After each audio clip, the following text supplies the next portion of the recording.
Welcome guys, मैं हूं दीपक सिंह और आज से ही हम स्टार्ट कर रहे हैं जेट एग्रीकल्चर सुपरवाइज़र या फिर जितनी भी यहाँ पर एग्रीकल्चर की कॉम्पिटिटिव और एंट्रेंस एग्ज़ाम है उन सभी के लिए काफ़ी इंपॉर्टेंट क्वेश्चंस की सीरीज़ को। तो आपको यहाँ पर याद रखिएगा रोज़ाना शाम के 8 बजे। आज थोड़ा लेट है लेकिन कल से आपका जो टाइम है डेली रूटीन है लाइव टेस्ट का ही 8 बजे रहेगा शाम के। तो आप सभी को प्रेजेंट होना है और याद रखिएगा हर एक क्लास में हम 10 क्वेश्चंस को ज़्यादा नहीं लेंगे, मात्र यहाँ पर 10 क्वेश्चंस को लिया जाएगा ताकि आपका जो टेस्ट का मैटर है वो भी यहाँ पर आपको याद हो जाए और साथ साथ याद रखिए इनसे रिलेटेड जितने भी यहाँ पर इंपॉर्टेंट क्वेश्चंस है वो भी यहाँ पर आपको कवर हो जाए। ठीक है, तो बिना कोई टाइम वेस्ट किए आज की क्लास को स्टार्ट करेंगे। इससे पहले जो भी यहाँ पर नई स्टूडेंट है वो चैनल को सब्सक्राइब जरूर कर ले और पास के बेल आइकन को ज़रूर प्रेस कर दे ताकि आने वाली जितनी भी यहाँ पर क्लासेज है वो आपको नोट के साथ साथ मिलती रहे। ठीक है, तो सबसे पहले यहाँ पर याद रखिएगा आज का हमारा जो फर्स्ट क्वेश्चन रहेगा वो रहेगा तरबूज का कुल कौन सा है। ठीक है, सभी यहाँ पर लेवल के क्वेश्चंस हैं, सिंपल भी यहाँ पर रखे गए हैं, टेक्निकल भी यहाँ पर रखे गए हैं और हार्ड भी यहाँ पर रखे गए हैं। ठीक है, सभी तरह के क्वेश्चंस हैं, तो थोड़ा सा एंजॉय कीजिए और वीडियो को एंड तक आपको ज़रूर देखना है। ठीक है, ताकि आपके सारी क्वेश्चंस यहाँ पर ही याद हो जाए। ओके, तो फर्स्ट क्वेश्चन है तरबूज का कुल कौन सा है। तो ऑप्शन आप यहाँ पर देख सकते हो और साथ साथ आप कमेंट कर सकते हो। ठीक है, क्रूसीफेरी, मालवेसी, फेविस या फिर कुकुरबिटेसी। तो यहाँ पर याद रखिएगा अगर हम बात करेंगे तरबूज, ठीक है, जिसे हम बोलते हैं वाटरमेलन। क्या बोलते हैं? वाटरमेलन। तो अब यहाँ पर याद रखिए इसको याद करने की ही ज़रूरत नहीं है, आपको थोड़ा सा ये तो पता ही होगा कि कुकुरबिटेसी होते क्या हैं। ठीक है, कुकुरबिटेसी जिनकी जो खेती करते हैं वो नदी के आसपास की जो एरिया होता है वहाँ पर इनको की जाती है और इस खेती को ही क्या बोला जाता है? डेरा फार्मिंग। आपने सुना होगा डायरा या फिर डेरा फार्मिंग। तो डेरा फार्मिंग का मतलब क्या होता है कि कुकुरबिटेसी जो फसलें होती है, ठीक है, इनको क्या करते हैं, जैसे कि मान लीजिए कोई यहाँ पर पानी का है, मतलब जल स्रोत है, नदी है, तो इसके जो आसपास का एरिया है यहाँ पर हम क्या करते हैं, इनको ग्रो करते हैं। तो इस प्रकार की खेती करना क्या कहलाता है? डेरा फार्मिंग कहलाता है। एक पॉइंट तो यहाँ पर आपका क्लियर होता है। और डेरा फार्मिंग में किन प्रकार की क्रॉप्स को यहाँ पर लिया जाता है याद रखिएगा। अभी आपको जस्ट बताया कुकुरबिटेसी को यहाँ पर लिया जाता है। ठीक है, कुकुरबिटेसी में कौन कौन सी आते हैं आपकी, जैसे कि खरबूजा है, तरबूज है, लौकी है, तो ये सभी क्या होते हैं याद रखिएगा, क्या होते हैं? कुकुरबिटेसी होते हैं। ठीक है, तो कुकुरबिटेसी आपको समझ आ चुका है। तो याद रखिएगा जो तरबूज है ये किस में आता है? ये कुकुरबिटेसी के अंतर्गत आता है। तो इसकी फैमिली कौन सी है? कुकुरबिटेसी। क्लियर। इसके साथ साथ एक यहाँ पर क्वेश्चन देख लीजिए कि अगर आपको पूछा जाता है जैसे कि क्रूसीफेरी, तो क्रूसीफेरी के कुछ एग्जाम्पल आपको बताने हैं यहाँ पर, ताकि यहाँ पर आपके और भी यहाँ पर क्वेश्चन क्लियर हो सके। तो यहाँ पर सबसे सिंपल है सरसों। सरसों भी किसका है? क्रूसीफेरी का है। इसके अलावा अगर बात करेंगे जैसे कि मूली है, तो मूली भी किसका है? क्रूसीफेरी का है। क्लियर। इसके साथ साथ देख लीजिए मालवेसी का अगर हम बात करेंगे तो मालवेसी में कौन कौन सी आते हैं फसलें, बताइए थोड़ा सा एग्जाम्पल यहाँ पर। तो सबसे इम्पोर्टेंट है वो है याद रखिए मालवेसी का कपास, जो कि काफ़ी इंपॉर्टेंट है, कई बार आपको एग्जाम में पूछा गया है, तो कपास तो आपको याद रखना ही है। इसके अलावा बताइए मालवेसी किसका होता है? ठीक है, अभी याद नहीं आ रहा है तो बाद में बता दीजिएगा, कमेंट सेक्शन में आपको बताते रहना है। इसके अलावा याद रखिए फेवेसी। फेवेसी याद रखिएगा लेगुमिनेसी होता है ना, उसी का सेकंड नाम है। लेगुमिनेसी है, उसी का सेकंड नाम क्या होता है? फेवेसी होता है, याद रखिएगा। अब लेगुमिनेसी की यहाँ पर अगर एग्जाम्पल की बात करेंगे तो सबसे इम्पोर्टेंट है जो कि कई बार आपको पूछा आता है, मटर। ठीक है, मटर का कई बार आपको पूछा आता है, तो इसका विशेष तौर पर ध्यान रखना है। बाकी जितने भी यहाँ पर क्रॉप्स है काफ़ी इंपॉर्टेंट रहते हैं, जैसे कि चना भी आप यहाँ पर ले सकते हो। ओके, वो भी आपको पूछा जा सकता है। तो ऐसे आपको याद रखिएगा एक क्वेश्चन से बहुत सारे यहाँ पर क्वेश्चंस आपको क्लियर हो जाएंगे। चलते हैं नेक्स्ट क्वेश्चन की ओर। टमाटर का उत्पत्ति स्थान कौन सा है? याद रखिएगा यहाँ पर पूछा गया है ओरिजिन प्लेस के बारे में। उत्पत्ति स्थान मतलब ओरिजिन प्लेस, या फिर जिसे आप बोल सकते हो नेटिव प्लेस क्या है। ओके, तो अब यहाँ पर आपको बताना है कि जो टमाटर होता है इसका ओरिजिन प्लेस, उत्पत्ति स्थान या फिर नेटिव प्लेस है वो कौन सा माना गया है? फ्रांस, चीन, भारत या फिर मैक्सिको। ओके, ऑप्शंस आपने देख लिए हैं, तो जानते हैं इसका राइट आंसर क्या रहने वाला है। तो याद रखिए कुछ बुक्स में आपने पढ़ा होगा कि जो टमाटर का उत्पत्ति स्थान है वो पेरू है। ओके, तो यहाँ पर तो ऑप्शन में ही जब पेरू नहीं है तो इस कंडीशन में हमारा राइट आंसर होगा क्या? तो याद रखिएगा अगर आपको पेरू ऑप्शन में मिलता है तो पेरू आपका राइट आंसर है, अदरवाइज मैक्सिको आपका राइट आंसर हो जाएगा। ठीक है, याद रखिएगा दोनों जो भी आपको ऑप्शन में मिल जाए वही आपका राइट आंसर है। कौन सा? कि टमाटर का ओरिजिन प्लेस कौन सा है, पेरू या मैक्सिको, पेरू या मैक्सिको। क्लियर? ओके। अब यहाँ पर एक और क्वेश्चन याद रखिएगा जो कि कई बार आपको पूछा आता है कि सोयाबीन का उत्पत्ति स्थान कौन सा है। तो याद रखिएगा सोयाबीन का होता है चाइना होता है, चीन होता है, ठीक है, जिसके वुहान शहर से कोरोना का शुरुआत हुई थी। कुछ याद आया? तो याद रखिएगा वहीं से आपको याद रखना है कि सोयाबीन, वैसे तो अगर बात करें सोयाबीन की तो सोया है बीन, ठीक है, मतलब एमपी में ये सर्वाधिक होता है। लेकिन अगर बात करेंगे सोयाबीन के उत्पत्ति स्थान की तो उत्पत्ति स्थान क्या है इसका, चाइना है। और अभी जो रिसेंटली जो एग्रीकल्चर सुपरवाइज़र के पेपर में पूछा गया था क्वेश्चन वो है भारत, मतलब बैंगन, ठीक है, कि बैंगन का या फिर बेर का उत्पत्ति स्थान कौन सा है, वो है याद रखिएगा भारत। काफ़ी इंपॉर्टेंट क्वेश्चन है, बैंगन का उत्पत्ति स्थान कौन सा है, भारत है। Okay, clear? तो इसका राइट आंसर क्या था, 4। टमाटर का उत्पत्ति स्थान पेरू या मैक्सिको होता है। चलते हैं नेक्स्ट क्वेश्चन की ओर। गांठ गोभी का खाई जाने वाला भाग कौन सा है?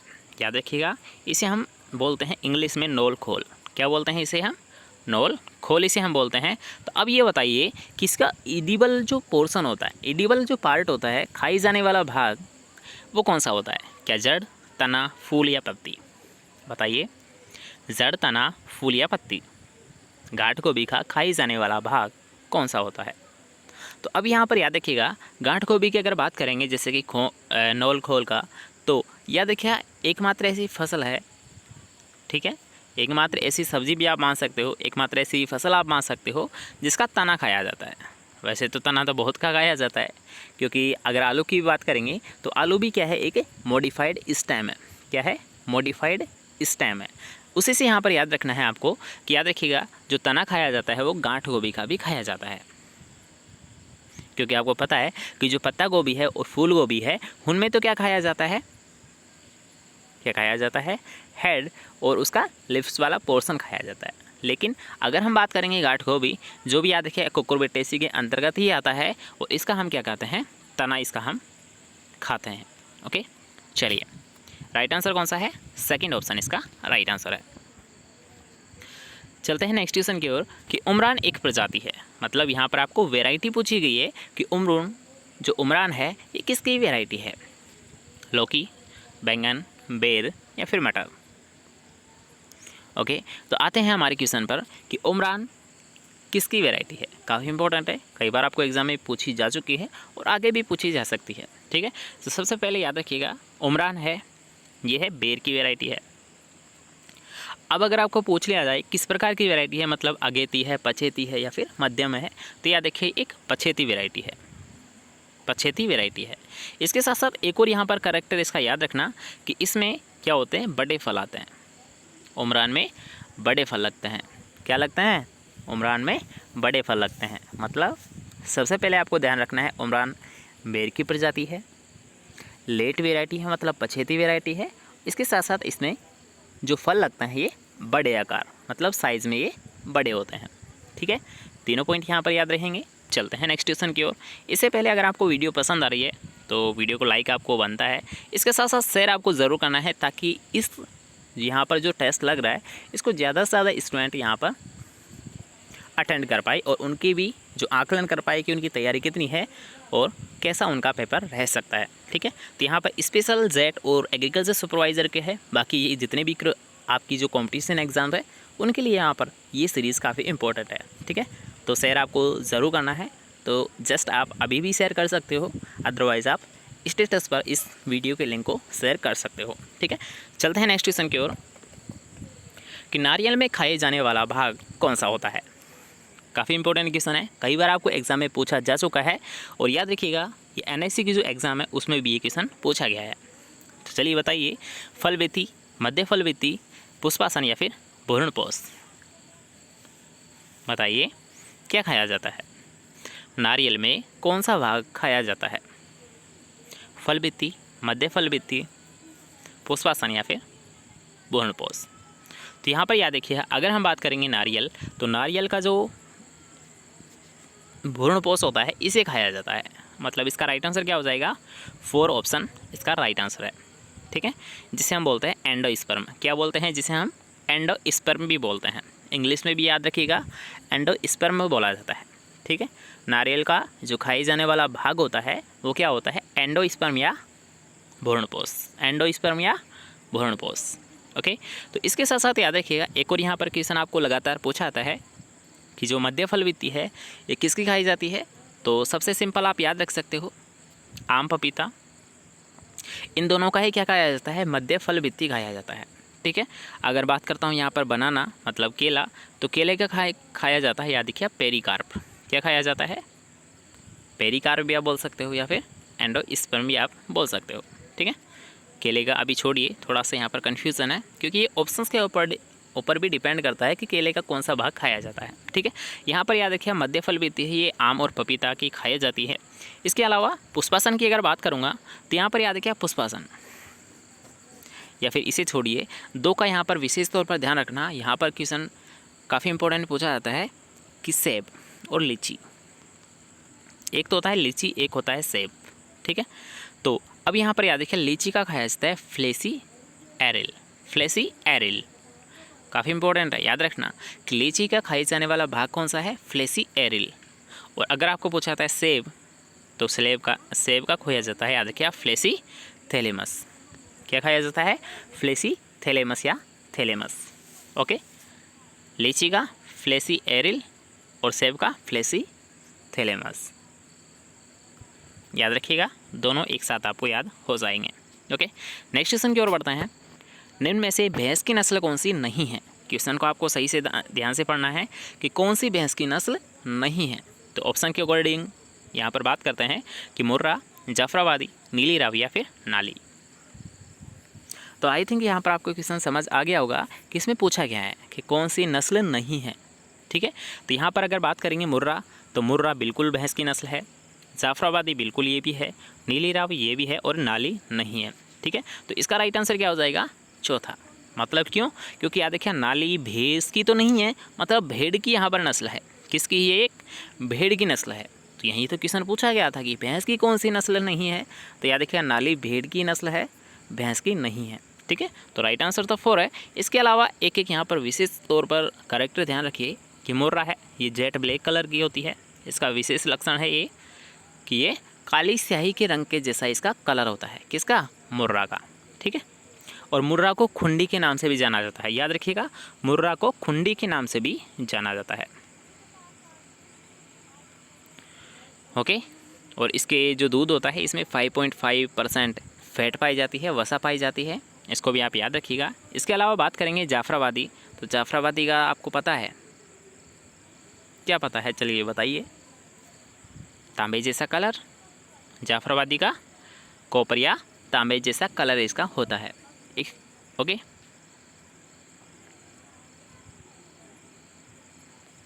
सॉरी, इसको करेक्टर को थोड़ा सा याद रखिएगा, मेरे को थोड़ा यहाँ पर कन्फ्यूज़न हो रहा है। जाफराबादी को छोड़िए, थोड़ा सी देर नीली रावी पर आते हैं। नीली रावी याद रखिएगा, इसका एक स्पेशल करेक्टर है बोल आइज़। आपको डायरेक्ट पूछा जाता है कि बोल आइज़ किस नस्ल की विशेषता है, तो सीधा तौर पर याद रखिएगा नीली रावी। और नीली रावी किसकी नस्ल है, ये भी क्वेश्चन कई बार आपको पूछा गया है। तो ये है भैंस की नस्ल है, किसकी होती है, भैंस की नस्ल होती है। ठीक है, तो ये करेक्टर है, इनको विशेष तौर पर ध्यान रखना है। बढ़ते हैं नेक्स्ट क्वेश्चन की ओर। शीर्ष कर्तन टॉपिंग क्रिया किसमें की जाती है। तो याद रखिए शीर्ष कर्तन या फिर जो जिसे हम बोलते हैं टॉपिंग, सबसे पहले क्रिया देख लीजिए। इसमें करते क्या है कि जैसे कि मान लीजिए कोई पौधा है, तो इसका जो ऊपर वाला जो पोर्शन होता है, ठीक है, ऊपर वाला जो पोर्शन होता है इसे हम कट कर देते हैं। क्या कर देते हैं, इसे हम कट कर देते हैं। तो अब ये क्रिया क्या कहलाती है, यही क्वेश्चन पूछा गया। जैसे कि मान लीजिए इस पोर्शन को हमने कट कर दिया है, तो इसको हम बोलेंगे क्या, यही क्वेश्चन यहाँ पर पूछा गया है। या फिर ये जो क्रिया की जाती है, जो टॉपिंग या शीर्ष कर्तन, ये किस में की जाती है, किस फसल की विशेष करेक्टर है। ठीक है, केला, तंबाकू, कपास या फिर चना।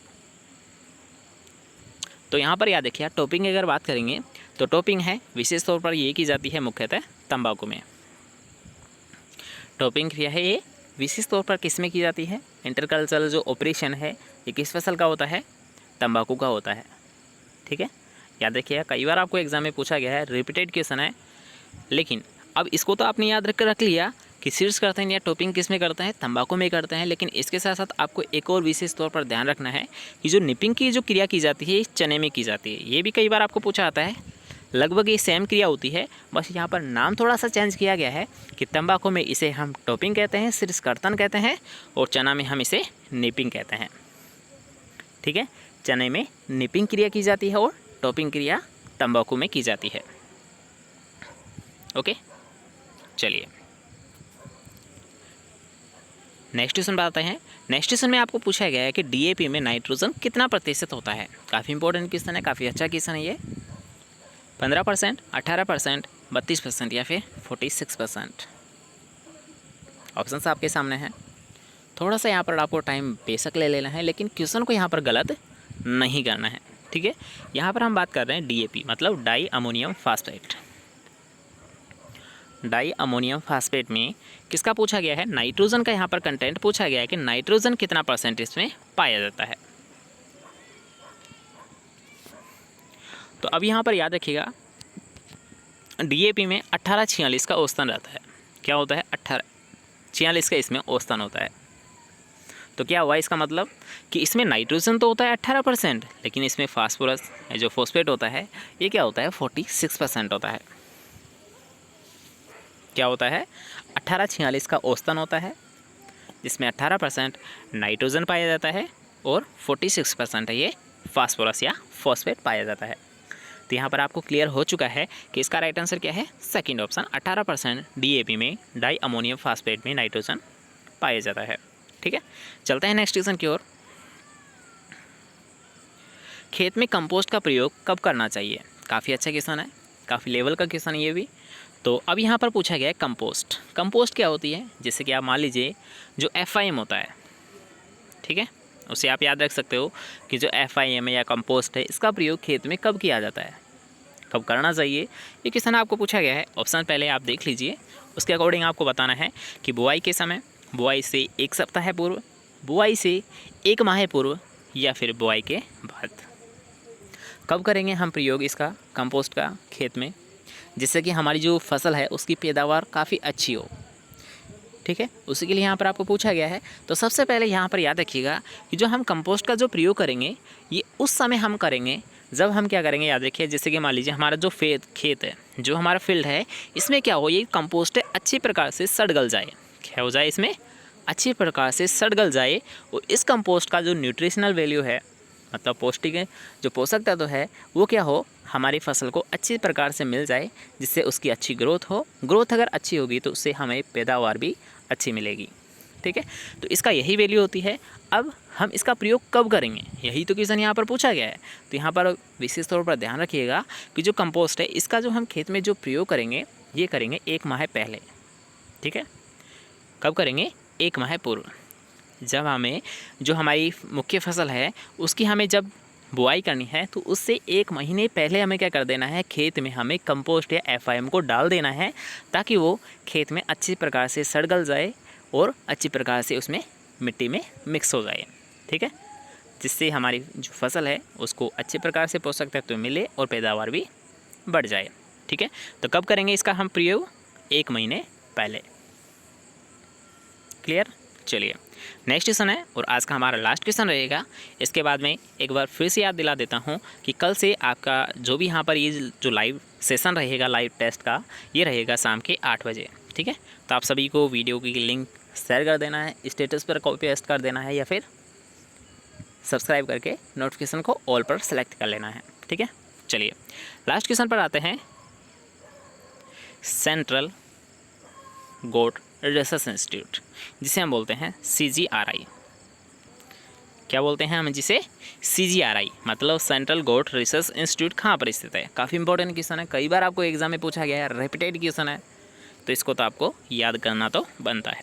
ठीक है, तो पहले ऑप्शन देखेंगे, उसके अकॉर्डिंग यहाँ पर हम राइट आंसर की बात करेंगे। ठीक है, तो मथुरा, पंतनगर, आनंद या फिर हिसार। ओके, तो यहाँ पर पूछा गया है CGRI सेंट्रल गोट रिसर्च इंस्टीट्यूट। तो ये स्थित है, याद रखिए, मखदूम में। अब मखदूम तो ऑप्शन में ही नहीं है सर, क्या करें अब इस कंडीशन में, बताइए। तो मखदूम कहाँ पर स्थित है, याद रखिए, मथुरा में। कहाँ पर स्थित है, मथुरा में। और अगर मथुरा भी ऑप्शन में नहीं होता तो अब हमारा राइट आंसर क्या होता, उत्तर प्रदेश। मतलब आपको ये याद रखना है कि जो CGRI है, केंद्रीय बकरी अनुसंधान संस्थान है, ये कहाँ पर स्थित है, मखदूम, मथुरा, उत्तर प्रदेश। मेरे साथ रिपीट कीजिए, केंद्रीय बकरी अनुसंधान संस्थान कहाँ पर स्थित है, मखदूम, मथुरा, उत्तर प्रदेश में स्थित है। ठीक है, तो इसका राइट आंसर क्या हो गया, फर्स्ट ऑप्शन इसका राइट आंसर हो गया। ठीक है, तो आई थिंक यहाँ पर आपको क्लियर हो गए होंगे क्वेश्चन। ओके, इसके अलावा एक दो क्वेश्चन यहाँ पर देख लीजिए कि आनंद, काफ़ी इंपॉर्टेंट क्वेश्चन यहाँ से बनता है। NDDB, national dairy development board कहाँ पर स्थित है, आनंद। और आनंद याद रखिए गुजरात में है। आनंद कहाँ पर है, गुजरात में है। तो याद रखिएगा NDDB मतलब नेशनल डेयरी डेवलपमेंट जो बोर्ड है, ये आनंद गुजरात में स्थित है। पंतनगर की हम बात करेंगे तो पंतनगर में क्या था, याद रखिएगा गोविंद वल्लभ भाई Pant agriculture university, Govind Vallabh Pant agriculture university, जो कि हमारी फर्स्ट एग्रीकल्चर यूनिवर्सिटी थी, जिसकी स्थापना 1960 में की गई थी। कब की गई थी, 1960 में इसकी स्थापना की गई थी। इसके अलावा अगर हम बात करेंगे हिसार, तो हिसार की अगर बात करें तो यहाँ पर क्या है, याद रखिए केंद्रीय भैंस अनुसंधान संस्थान, केंद्रीय भैंस अनुसंधान संस्थान। ठीक है, केंद्रीय भैंस अनुसंधान संस्थान हिसार हरियाणा में स्थित है। लेकिन अगर आपको पूछा जाता है केंद्रीय भैंस प्रजनन केंद्र, तो प्रजनन केंद्र याद रखिए वल्लभ, कहाँ पर है, उदयपुर में स्थित है। वल्लभनगर उदयपुर में स्थित है। याद रखिए भैंस के मुख्यतः दो ही इंस्टीट्यूट आपको पूछे जाएंगे। एक आपको पूछा जाता है केंद्रीय भैंस अनुसंधान संस्थान, तो अनुसंधान संस्थान हिसार हरियाणा में है, जबकि प्रजनन केंद्र इसका है वो वल्लभनगर उदयपुर में स्थित है। ठीक है, तो यहाँ पर आई थिंक आपको यहाँ पर जितने भी यहाँ पर क्वेश्चन आपको करवाए हैं वो माइंड में सेट हो गए होंगे, याद हो गए होंगे। ठीक है, तो अगर आपको वीडियो पसंद आई है, आज का लेक्चर पसंद आया है, तो वीडियो को लाइक कर देना और शेयर आपको ज़रूर करना है, ताकि आपके साथ साथ आपके फ्रेंड को भी यहाँ पर